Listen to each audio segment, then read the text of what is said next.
Hey, welcome to the Room with Ariel on this windy day. Apologies for any potential audio issues, especially with this microphone that I'm working with, as well as the wind. We are a work in progress, and perfection is not the goal because we know only perfection we got is Yahweh. So, today I want to talk with you all about cover crops. In this plot right here is actually a cover crop, and be mindful, my phone is in my hand because I have my notes on my phone today instead of my notepad. But the cover crop that we have right here, this longer one that you see, this right here is winter rye. And then the one that you probably can't see, I may bring it in the camera a little bit closer, is crimson clover. Now, both of these two, oh, and these two cover crops are duplicated over here. They are just not as lush over here because this area over here gets more hours of daylight, more hours of sun than this side because the fence actually blocks out a good portion of the there's like, I don't know if it's a squirrel or leaves playing around back there, but the fence blocks out a portion of the morning sun from this entire side of the garden. So it's just something that I have to remain mindful of. But today we're going to talk about cover crops and the multitude of benefits of cover crops. And we might even touch on a bit of how I decided which cover crops to plant. And actually, we're going to start off with that. So, I'll talk about some of my thought process of landing on this cover crop. It was mid to early November, and I knew what I was going to be planting after this cover crop. So that's one of the things about gardening. It is always thinking about the predecessor and the successor. So you're always going to have to be thinking about, okay, this is what I had in my garden, and this is what I want to put in after I put this item in my garden.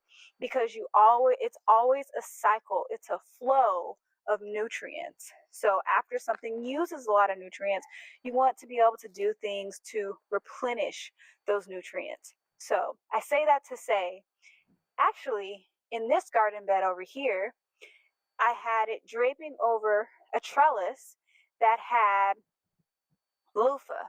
I had cucumbers, beans, and some radishes in there. The radish were just to test out. And both of those items, focusing on the loofah and the cucumber, they use a lot of nitrogen. And come January, I knew that I wanted to put garlic and onion in these beds. So that meant that I would need a lot of nitrogen that was likely just depleted from that loofah and that cucumber. And I would also need potassium as well as phosphorus, because those are the three main nutrients that onion and garlic uses. So I also knew that I'm in zone 9. So all that means is that I have a frost date around late November to late December. Hey y'all, I'm back editing and just want to say the first frost in zone 9 is December 15th, and then the last frost is around March 1st, and they vary every year. And we know it mostly that we have a much longer growing season. That's all the zones mean. Please, please, please do not get tied up in zones. There are microclimates in every single backyard. I got trees back here that also occasionally drown out the sun, shade out the sun.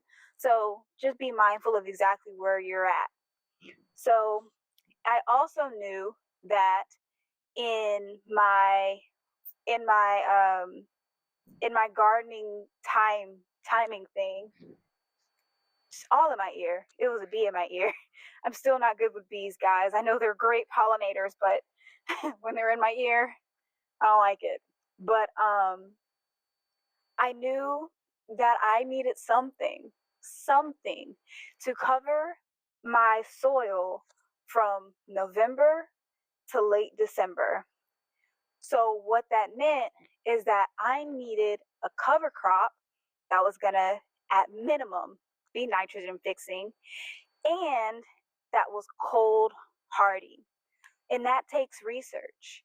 That in itself takes research.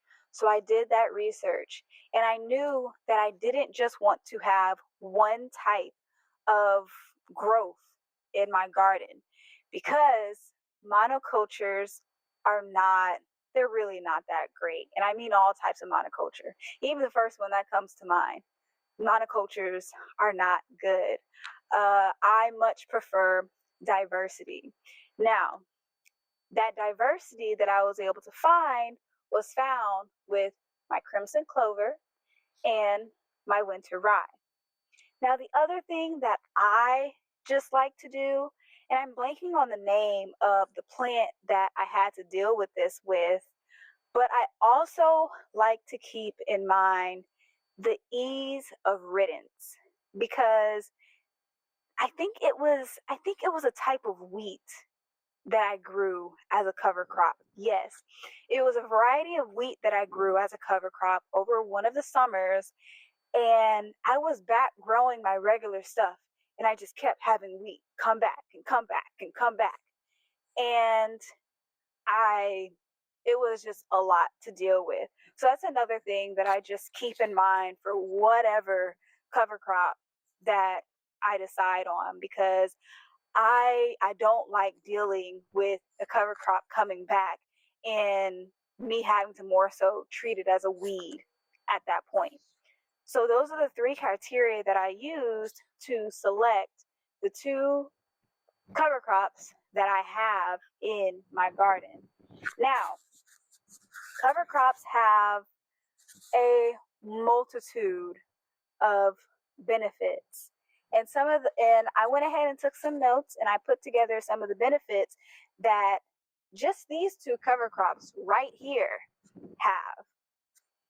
They help in fixing nitrogen. So crimson clover and winter rye, they're both nitrogen fixers.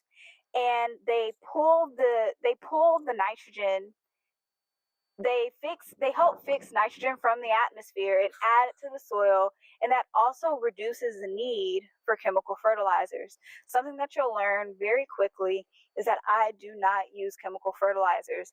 I am a genuine believer that they disrupt the natural flow, the natural cycle of a garden.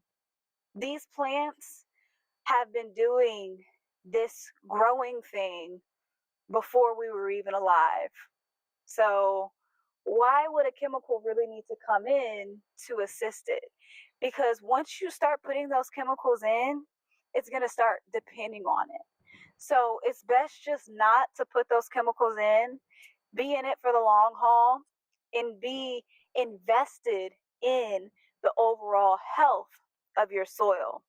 So, along with that, it helps with soil structure. A lot of times, if you just leave your soil barren, it gets a bit too compacted and the sun steals a lot of the moisture from it.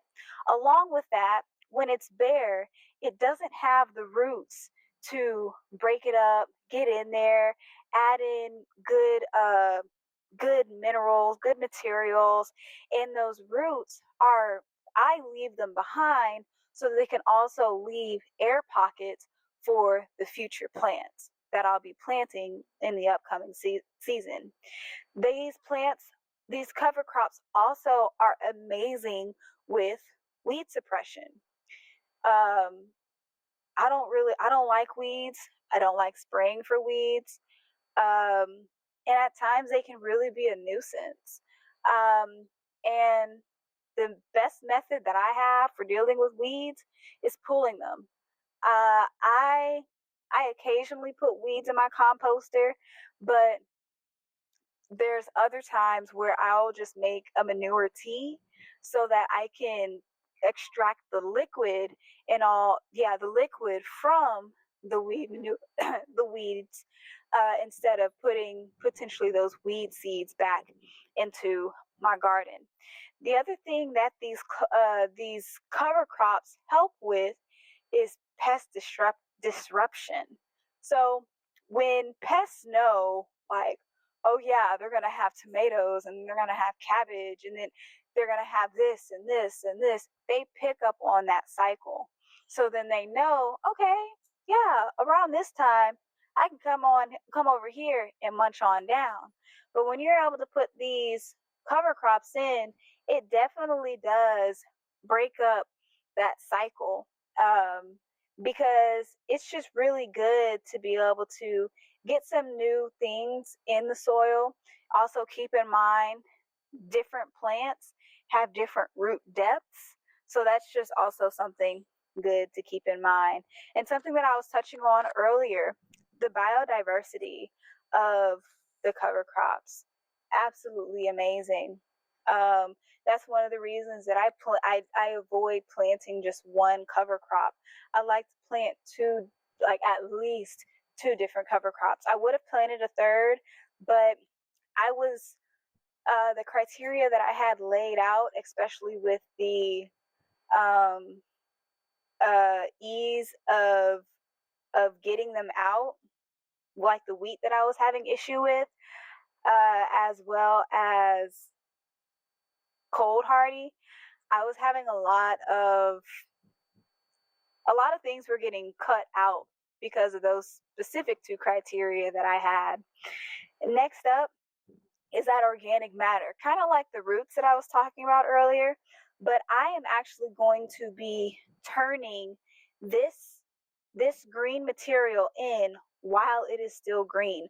I'm not going to wait for it to die back. I'm not going to do any of that. I'm not going to chop it, set it in place, let it turn brown.